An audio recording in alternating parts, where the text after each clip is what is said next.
Mais le projet, et le Créateur ne peut pas influer sur vous les projets qui sont contre lui. Ou contre vous-même. Le Créateur ne peut pas influer sur vous des projets qui vous poussent vers la matière. C'est des projets qui vous ramènent à lui. Vous comprenez, mes chers frères? C'est là, je vous dis c'est là. C'est-à-dire que là, un esprit qui rentre dans cette vie, même le plus insensé, il devient une intelligence. Il devient une intelligence, même le plus insensé. Parce que vous voyez clairement que le Messie épousait les vertus de son Père. Il devenait de plus en plus intelligent. Il devenait l'intelligence. Il devenait de plus en plus puissant. Il devenait la puissance, parce que c'est ce qui relevait de ses aspirations, ce qui relevait de ses désirs, ce qui relevait de son obsession. Et il était façonné à l'image de son Père. Cela ne dépendait pas de lui, cela dépendait de son Père. Parce qu'il était en convergence de désir avec ce que le Père veut pour lui. À l'inverse, lorsque nous sommes en convergence de désir avec Satan, mais Satan aussi, c'est un esprit. Même si c'est un esprit créé, c'est aussi une force, c'est aussi une intelligence, c'est aussi une puissance qui transforme. Puisqu'il se prend pour Elohim, il vous change aussi à son image, vous voyez? Il vous change, il vous communique son identité. À partir de vos désirs, il exauce aussi la prière. Vous voyez? Il répond aussi à nos désirs. Vous voyez très bien.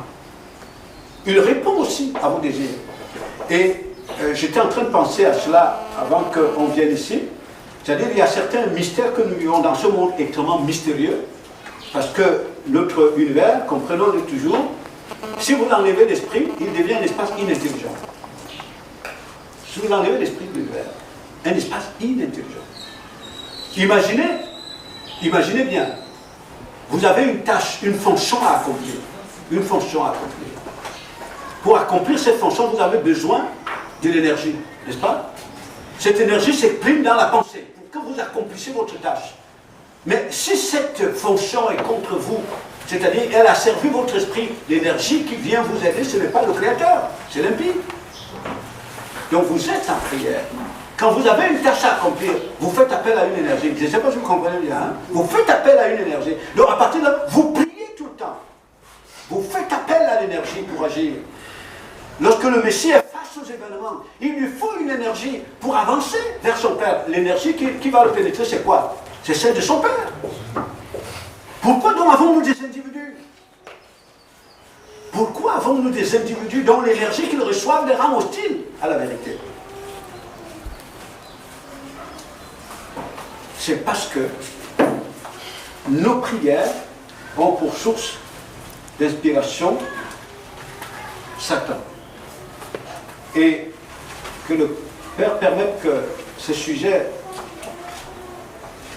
vous les percevez, parce que si vous percevez ces sujets, je vous dis que vous n'aurez plus besoin de personne pour croire. Vous allez croire. Bon, malheureusement, si on pousse ce sujet et qu'on demeure dans les échos, dans un an, si le visage du monde ne change pas encore, vous serez les mêmes personnes. Au contraire même, on va aller davantage à reculons. Mais si ces sujets-là sont perçus, vous allez voir. Comment la force qui est le Père Elohim, qu'il communique à ses enfants au travers du Messie, dont la parole qu'il vous révèle, comment elle va vous tirer vers le haut. Le Messie s'est levé comme une faible plante, mais simplement le Messie n'avait pas pour concurrent, par rapport à son avenir, un roi, un ministre, un homme d'affaires. Ce n'était pas son concurrent. Le Messie avait pour concurrent les forces spirituelles qui contrôlent le monde. Vous comprenez bien? Pour nous, on a été, je dis, l'impie a réussi à les détourner de la cible. J'ai pour concurrent Franck. Voilà. J'ai pour concurrent l'autre. Vous voyez très bien. Mais ce que je n'arrive pas à comprendre, c'est que derrière Franck, il y a une énergie qui a pour objectif de me détourner de la véritable identité. Mais le maître, lui, le percevait clairement comme ça. Et il le dit aux pharisiens, vous ne pouvez pas me suivre, parce que vous avez pour concurrent les humains. Vous ne pouvez pas me suivre. Vous attendez le témoignage qui vient des hommes. J'ai peur que l'autre pense que je suis devenu pauvre. Donc je vais lui montrer que moi aussi j'ai fréquenté. Oui. on est cloué. On veut devenir comme le Messie, mais on devient comme le diable. Parce que la prière s'inspire de Satan. Ce sont des mystères que le Père doit nous aider à comprendre. Vous avez, et c'est important, la prière n'est pas simplement le fait de vous rassembler pour dire que prions. Vous priez même quand vous êtes couché, que votre corps entre dans le sommeil, votre esprit s'active. Mais tout dépend de la sphère spirituelle à laquelle votre esprit est connecté. Il se déploie jour et nuit. L'esprit ne dort pas. C'est ce que le Père a fait d'effroyable dans l'homme. Ça, Satan le sait très bien. Parce que Satan sait que l'homme est esprit. Et si il ne se place pas en son chemin, il va devenir une force terrible. En se connectant. Ça, c'est ce qui gouverne le monde, l'homme complet. C'est pour ça qu'ils poussent la malle, on vous dit travaillez. Travaillez. Mais eux, ils savent que pour dominer, il faut sortir de l'univers. Il faut sortir, il faut aller au plus haut. Et ils vous l'envoient vers le visible. Vous voyez? Et lorsque tu te connectes aux forces spirituelles, parce que c'est des gens qui prient, mais c'est des gens qui jeûnent. Mais pour construire leur lien avec l'impie. Et lorsqu'ils ont réussi à vous déconnecter, j'ai dit même de l'intelligence perverse, même de l'intelligence, quand ils parlent, vous n'y comprenez rien. Parce que vous êtes des animaux et vous ne comprenez rien. Et vous commencez à dire, mais c'est des gens intelligents, ce sont des savants. Mais quels savants?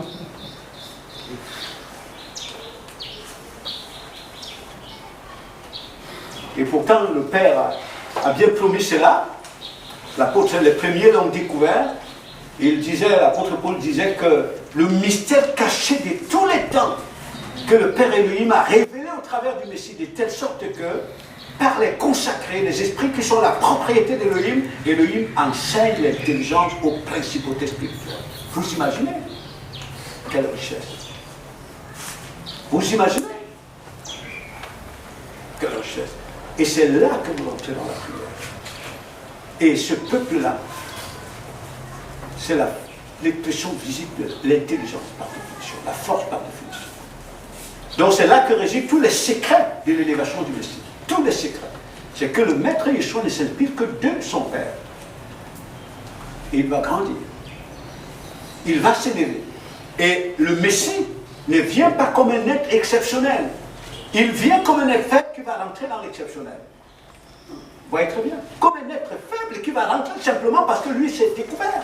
Parce que le Messie ne considère pas l'exceptionnel comme étant ce qui finit. Mais l'exceptionnel, c'est son Père. Mais nous, pour nous, l'exceptionnel, mais j'ai un jet privé, mais c'est vraiment un être exceptionnel. Mais c'est vraiment un être exceptionnel, c'est pas n'importe qui. Même son habillement, il ne s'habille pas comme n'importe qui. Quand il voyage, il est dans les classes d'affaires. Vous voyez, c'est ça. Ce sont des démons qui sont descendus pour nous tromper comme ça. Ils connaissent que l'exceptionnel, c'est au-dessus d'eux. Ils le savent. Vous voyez? Est-ce que vous pensez vraiment que vous pouvez rentrer dans cette définition de vous et ne pas connaître la vraie prière? Mais quand vous, je dis vos désirs, même quand vous êtes couché, c'est le règne de l'Élohim que vous appelez. C'est le règne. C'est l'Élohim lui-même, c'est l'esprit de l'Élohim, l'intelligence en vous qui appelle le règne de l'Élohim. Et ce règne-là vient. Vous allez voir les gens être transformés. Même cette bouteille, si vous la pénétrez, si elle est pénétrée par cette intelligence, je vous dis, elle devient la force par laquelle le Père détruit Satan. C'est pour ça que c'est le Maître Yeshua qui disait aux pharisiens que si vous vous taisez, le Père Elohim est capable de mettre son esprit dans les pierres pour en faire des entités intelligentes.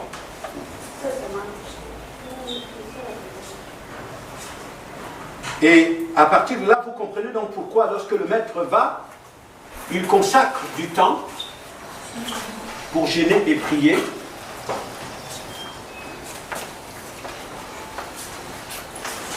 Que le Père nous aide simplement à sortir des habitudes religieuses et que nous comprenions que la parole est la vie. La vie, c'est la force, c'est la puissance, c'est l'intelligence. On ne doit pas l'écouter éternellement en demeurant des bois morts. Elle nous communique la vie, parce que ce qu'Elohim communique à travers sa parole, c'est lui-même. Il communique ce qu'il est à nos esprits il les fait rentrer dans son univers. Le Messie disait, comme le Père ressuscite les morts, il leur communique la vie, il a donné au Fils le pouvoir de ressusciter les morts et de leur communiquer quoi? La vie. Le Père ressuscite les morts, ce sont des esprits qui sont morts, domestiqués dans la chair, et lui vient les réveiller pour leur faire percevoir que c'est lui qui est leur héritage. Et il veut leur communiquer la vie. On n'a pas besoin, je continue à vous dire, on n'a pas besoin de 10 esprits comme ça au Cameroun pour que les choses soient bouleversées. Pendant que le Messie se développe dans cette dimension, il sait clairement que le règne de Satan n'est là que pour un petit moment. Et comme dans ce que le frère Franck a lu, les prophètes annoncent clairement que c'est par cet enfant qui va naître d'Élohim, hein, il est l'émanation d'Élohim, et qui est appelé à devenir la fonction visible du Créateur. C'est par lui que le Créateur va étendre son empire sur la terre. Il va étendre son empire. Vous voyez? Satan vient, il te trompe, il te met les morceaux de tissu sur les épaules, il te dit tu es colonel, tu es général, il sait que tu n'es rien. Je vous dis, il sait que tu n'es rien. Mais il te trompe, tu deviens un support de l'énergie qu'il a pour tromper les autres. C'est des mondes que les Occidentaux appellent les civilisations très évoluées, qui sont descendues pour tromper les humains. Quelqu'un peut le lire, Romains, s'il vous plaît. Romains, chapitre 8, j'ai dit. On va commencer, je crois, avant le verset 26. Nous commençons un peu pour le verset, moi je vais vous lire rapidement le verset. Oui, vous commencez au verset, même 18. Oui. D'accord. J'estime que les souffrances du temps présent ne sauraient être comparées à la gloire à venir qui sera révélée pour nous. Aussi la création attend-elle avec un ardent désir la révélation des fils d'Élohim. Car la création a été soumise à la vanité. Voilà, Franck, arrête-toi, on va aller tout doucement. Bon, et lorsqu'on parle de la création ici, vous voyez très bien, il dit, toute la création a été soumise à l'adoration de la vanité. Dans d'autres traductions, on dit du périssable. Non pas de son propre chef, mais parce qu'il y a un qui le lui impose. Celui-là, c'est qui? C'est Satan, n'est-ce pas? Donc, on parle là de l'ensemble des éléments de notre univers. Quand on parle de la création, on ne touche pas les créatures plus anciennes qui sont dans le royaume du Créateur. On parlait de notre univers, parce que Satan, depuis son explication du royaume de l'Élohim, fait partie de l'univers. Donc, il est même considéré par les nations exercées à la sorcellerie, il est considéré comme la hiérarchie de l'univers. La hiérarchie du cosmos. Il est la hiérarchie. Parce que quand vous hiérarchisez les choses, c'est Elohim qui a hiérarchisé notre univers. C'est-à-dire que cet univers est multidimensionnel. Il y a la sphère spirituelle et la sphère matérielle. Donc la sphère matérielle est subordonnée à la sphère spirituelle. Alors, vous comprenez? Donc la sphère matérielle est le support qui permet à la sphère spirituelle de se faire observer dans l'univers. Donc Satan, il a conçu un projet qui émane de lui, de son identité, la rébellion. Donc ce projet est contre le projet qu'Élohim a pour l'homme. Pour l'homme, pour Élohim, l'homme, c'est un esprit qui émane de lui, qui est revêtu de ses vertus. Et pour Satan, l'homme, c'est la chair. Donc il faut domestiquer l'esprit. Et donc, au travers de cela, Satan a organisé, à partir des éléments existants, il n'est pas le créateur. À partir des éléments existants, il a organisé un système bien structuré au travers duquel il a atteint sa politique. Vous voyez très bien? Un univers matériel. C'est pour ça que le Messie disait, le prince du monde vient, c'est-à-dire le vrai guide, le vrai dirigeant de ce système. Parce que comme vous le savez, sur le plan politique ou alors sur le plan managérial, sur le plan politique, un chef d'État, c'est quelqu'un qui incarne la vision de son pays. Et pour atteindre la vision, pour atteindre ce qu'il a comme vision politique, il se sert de quoi? De toutes les forces vives de la nation. Pour atteindre sa vision. Vous comprenez? Donc, Satan a une vision. Il sait clairement que l'homme est esprit. Et que cet homme doit être à la réplique du Créateur. Et si l'homme est à la réplique du Créateur, c'est fatal pour lui. Totalement fatal. Donc, il faut contrecarrer la vision. Profiter donc de l'ignorance de l'homme tiré de la poussière pour lui tromper, pour le tromper qu'il est là pour son bien-être. Et c'est pour cela que quand vous allez dans les milieux ésotériques, on vous dit ce que les religions appellent Satan, démons, ce ne sont pas des démons. Ce sont des esprits qui sont au service du bien-être de l'humanité. Voyez? Donc, le concept de bonheur, concept de gloire, concept de succès, concept d'intelligence, à partir duquel nous construisons vient de ces démons. Et comme on est totalement enfermé dans cette vision des choses, ça vous rend hostile au Créateur. Donc d'abord, vous êtes ennemi de vous-même, parce que vous participez à vous asservir en tant qu'esprit.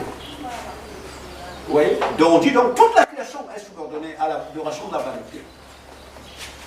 Donc cette ascendance que Satan assure, j'ai dit les composants matériels, lui ont permis d'établir un lien de mariage avec une certaine poignée d'élite, et dans tous les temps, pas simplement maintenant, et pour pervertir toutes les fonctions de l'univers. Donc imposer une orientation, imposer sa volonté à la création comme étant la volonté du Créateur. Et donc le Messie, quand il rentre, il perçoit cela. Vous ne pouvez pas prier si vous ne percevez pas ce mystère. C'est impossible. Parce que vous devenez un support limpide.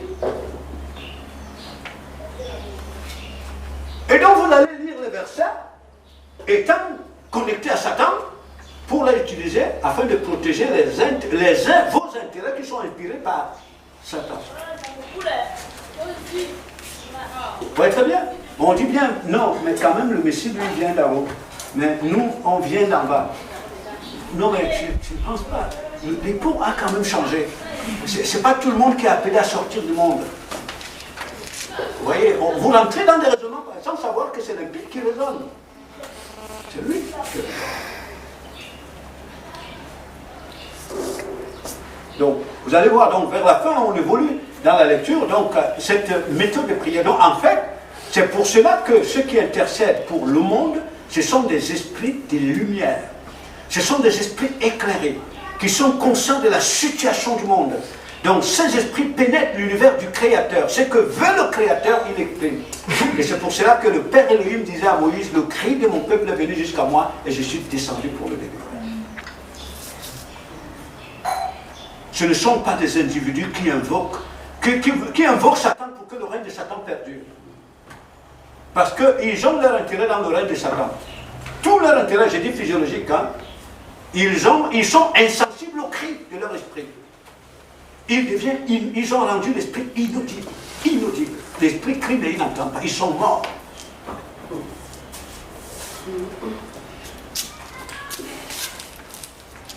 Et puis ces individus rendent la parole d'Élohim inefficace. Totalement inefficace. C'est comme si elle est inefficace, cette parole si puissante par laquelle Satan même venait à l'existence. Il la rend inefficace.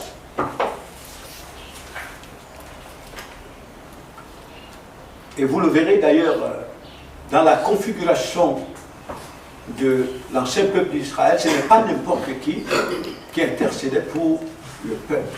Vous allez voir que la prière incombait aux souverains sacrificateurs et aux sacrificateurs. Parce qu'ils avaient accès dans le lieu, certains saints, l'autre dans le lieu très saint. Donc c'était des grands esprits. C'est des esprits qui étaient supposés être hors du champ, de manière prophétique, hein, hors du champ cosmique. Donc c'était des intelligents. Ils avaient la vraie vision du monde. La vraie vision du monde. Et c'est eux qui plaidaient. Bon, et ces esprits, c'est-à-dire ils ne plaidaient pas pour que le Créateur vienne se servir de la plante, mais ils étaient eux-mêmes, ils se considéraient eux-mêmes des réceptacles. Donc il disait au Créateur, comme Isaïe le dit à Elohim, lorsque Elohim vient ouvrir son esprit, Isaïe prend conscience qu'il habite un peuple aux lèvres impures, un peuple dont Satan a pénétré, qui a corrompu sa sémantique. Il dit à Elohim, j'habite au milieu d'un peuple aux lèvres impures. Moi-même, je suis un homme aux lèvres impures. Et quand le Créateur purifie ses lèvres, après le Créateur lui dit, mais qui enverrai pour sauver? Il dit, me voici.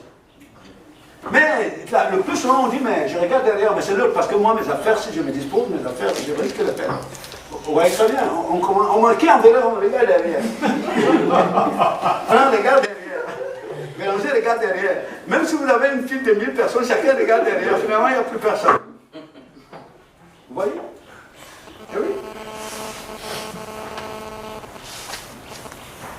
Et parce que l'homme chichique, pour lui, le chemin de la gloire, c'est le chemin de la misère, le chemin de la pauvreté. L'homme chichique, il a pour père Satan. Il est sa compréhension, c'est le pire du mensonge. Oui, du mensonge. L'homme chichique renie, il se renie lui-même comme esprit, il renie le Créateur, donc il couronne Satan, Dieu. Après, on dit, mais si Dieu est puissant, mais pourquoi Satan règne-t-il? Mais c'est vous qui l'avez renié. C'est vous qui avez couronné Satan, Dieu. Et on ne voit que lui se projeter. Vous comprenez bien? On se pose la question, mais si Dieu est puissant, mais pourquoi Satan? Vous voulez que Dieu pénètre quoi? Si Dieu pénètre le papayer que le bananier, vous allez dire, mais je ne suis pas un bananier. Oui, mais quel que soit le miracle qu'il a accompli au travers du bananier, mais oui, mais c'est le miracle, mais moi je ne suis pas un bananier. Si c'est un ange qui vient, vous allez dire, oui, mais je ne suis pas un ange. Mais si c'est au travers de Valérie qu'Élohim a accompli ce dessein, mais tout le monde va se reconnaître. Il dit, mais c'est une personne comme nous. Vas-y. Quand la création a été soumise, car la création a été soumise à la vanité, non de son gré, mais à cause de celui qui a soumis, avec l'espérance qu'elle aussi sera affranchie de la servitude de la corruption. Voilà. Alors, vous comprenez très bien, la création a été soumise. On parle bien là de la structure de notre univers, tout notre univers. On ne peut pas énumérer les éléments qui composent notre univers, vous le connaissez bien. Nous avons ce que nous utilisons tous les jours, les mots, par exemple, sont soumis à Satan. Ce sont des supports de l'énergie de mensonge. La richesse, qui veut dire, qui se réfère à Elohim, l'esprit qui s'y appuie nous l'a fait voir ailleurs. Et quand vous laissez le mot, vous prenez le temps, qui est la propriété inaliénable du Créateur. Et c'est pour ça que les Écritures disent chacun rendra compte de l'usage qu'il aura fait de la création. Le temps qui est la propriété inaliénable du Créateur. On dit racheter le temps. Le temps doit retourner à participer à l'élégation des hommes. Le temps, ce n'est pas un outil qu'on échange contre l'argent. Vous voyez très bien. Et l'ensemble des éléments de la création. Donc, elle est soumise à Satan, non pas de son propre chef. Ça veut dire que, on parle ici, ça veut dire que la création a besoin forcément d'un libérateur. Elle a besoin des esprits qui servent de réceptacle au Créateur. Parce que si Satan est le seul qui est géant dans l'univers, c'est lui qui contrôle. Mais il faut des esprits servant de réceptacle au Créateur pour que Satan ne soit plus la hiérarchie de l'univers. Je ne sais pas si vous comprenez ça. Hein? Oui. Des esprits qui se découvrent dans le Messie, qui comprennent que leur héritage c'est dans le Messie et au travers desquels Elohim pénètre l'univers pour que Satan ne soit plus le plus grand. Que Satan rentre dans l'ordre. Il rentre dans l'ordre. Il devient une simple créature. Donc c'est ce que la suite va vous dire. Cette création attend la révélation des fils. Pour être elle-même libérée. Mais comment Elohim peut pénétrer dans les individus qui ne voient que Satan, par leur désir, qui ne voient que Satan, par l'angoisse du matériel, des individus qui considèrent que suivre le Messie, c'est se mettre en insécurité. Mais comment est-ce que le salut peut pénétrer un tel univers? Moi je vous dis souvent, quand vous venez au Cameroun, en fait c'est parce que nous sommes plongés dans un aveuglement terrible. Vous venez au Cameroun, 20 millions d'individus. À un certain moment, j'ai côtoyé presque tous les milieux sociaux au Cameroun. Tout le monde est passionné que de son argent. Mais si le salut doit pénétrer, il va pénétrer par qui? Tout le monde est passionné que de son argent. Tout le monde a peur que les perdre ses intérêts. Mais si lui doit pénétrer le Cameroun, il va passer par qui? Et puis vous trouvez les gens qui disent qu'ils prient. Vous priez quoi? Mais vous n'invoquez que Satan. Vous priez quoi? Oui, on est le support de l'énergie cosmique pour les vies et pour invoquer le règne de l'Antéchrist. On invoque l'antimachère. On invoque l'énergie cosmique. vous n'êtes pas que sang et chair, vous êtes des esprits habitant un corps matériel avec une mission déterminée dans un univers matériel. Lorsque vous aurez atteint votre stature dans le Messie, que la mission aura été accomplie, vous sortirez de cet temps pour revêtir un corps que vous êtes destiné.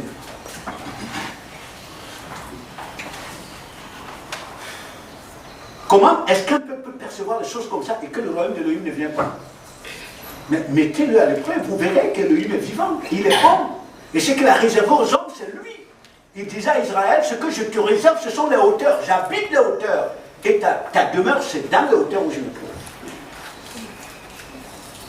Vas-y. Car la création a été soumise à la volonté non de son gré, mais à cause de celui qui l'y a soumis, avec l'espérance qu'elle aussi sera affranchie de la servitude de la corruption pour avoir part à la liberté de la gloire des enfants. Voilà, voilà. Donc vous voyez, c'est là le danger dans lequel l'impie a entraîné l'humanité. Vous utilisez le temps, vous croyez que c'est votre propriété, vous serez jugé pour cela. Ça, c'est qu'on me comprenne, hein? C'est-à-dire le temps que vous utilisez pour autre chose que pour ce donc Elohim, c'est le temps, c'est vous qui l'avez appelé à l'existence. Les mots que nous utilisons, c'est nous qui l'avons appelé à l'existence. L'esprit que vous êtes, le corps que vous êtes, est-ce que vous savez où il vient? Mais c'est la propriété du Créateur. Donc c'est pour cela que Satan, le rebelle, a entraîné toute la terre dans la rébellion contre le Créateur. Pervertissant les fonctions du temps. Vous utilisez le produit du sol, l'argent, c'est votre propriété. C'est pourquoi chacun rendra compte de l'usage qu'il aura fait des éléments de la création. C'est pour ça que le Créateur va juger la création. Parce que lui qui a tout appelé, il a assigné une mission à la création. Une mission. C'est que toute la création doit participer, non pas à contrôler, à apprivoiser les esprits, mais à libérer les esprits. Et le peuple d'Élohim qui est l'intelligent perçoit ces choses. Il les perçoit. Vous comprenez? Et il coopère avec le Messie pour que la création soit libérée. Sachez donc que le péché, c'est la rébellion. C'est un principe spirituel. Et c'est Satan qui est le principe du désordre. Le désordre, c'est une force spirituelle qui est descendue pour dérégler toutes les fonctions de la création. Il a déréglé les fonctions du temps, déréglé les fonctions des mots, déréglé les fonctions de l'argent. Il a tout déréglé. C'est ça le règne du désordre. C'est ce règne qui gouverne l'univers. Et comment vous pensez les individus qui sont montés par l'énergie du désordre? Quand vous priez, vous invoquez quoi? L'énergie du désordre. Et d'où les prières sont sans effet. Ces prières ont un effet, mais cet effet inverse. C'est-à-dire que les gens sont changés, à l'image de l'impie. Quand vous les quittez, vous pouvez retrouver qu'ils se sont construits des immeubles, des voitures. Ils peuvent même s'acheter des avions, mais ce qui est réel, c'est qu'ils sont la monture de l'énergie des désordres. Alors que vous devez servir comme réceptacle pour que le Créateur pénètre l'univers pour libérer la création. La création n'a pas été appelée à l'existence pour écraser, pour étouffer, pour annihiler l'esprit de l'homme, mais pour libérer, pour participer à élever l'homme à la gloire. Vous comprenez? C'est ça le peuple d'Élohim. Le peuple qui doit œuvrer, avec lequel Élohim œuvre au travers de sa parole. Donc le Messie, c'est ce peuple qui pénètre ainsi l'intelligence créative. C'est au travers de ce peuple, c'est ce peuple qui possède la science, la gestion de l'univers, la protection de l'environnement. Parce que le Messie va venir pour désinfiltrer Satan de l'univers. Le règne d'Élohim, c'est sur la terre qu'il vient. C'est pour chasser Satan et toutes ses émanations. Satan et toutes ses émanations vont être expulsées de cet univers. Et c'est la bataille vers laquelle nous sommes en train de nous avancer. C'est-à-dire que tous ceux qui servent de support à Satan pour pervertir toutes les fonctions de l'univers seront exfiltrés de l'univers. Vas-y.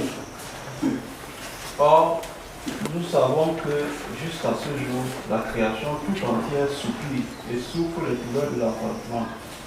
Et ce n'est pas elle seulement, mais nous aussi, qui avons les prémices de l'esprit, nous soupirons en nous-mêmes en attendant l'adoption, la rédemption de nos corps. Voilà. Vous voyez, dernièrement, le pape François, qui prend la tête de la fronde contre Elohim, contre la vérité, il lançait un appel aux dirigeants du monde entier pour qu'ils prennent des dispositions pour protéger l'environnement. C'est-à-dire pour que la vérité, que le Créateur ne pénètre pas dans le monde. Qu'il ne pénètre pas. Que la prière, quand vous voyez les prières qui sont faites, qui sont élevées à Satan, on dit que les portes de la vérité soient scellées.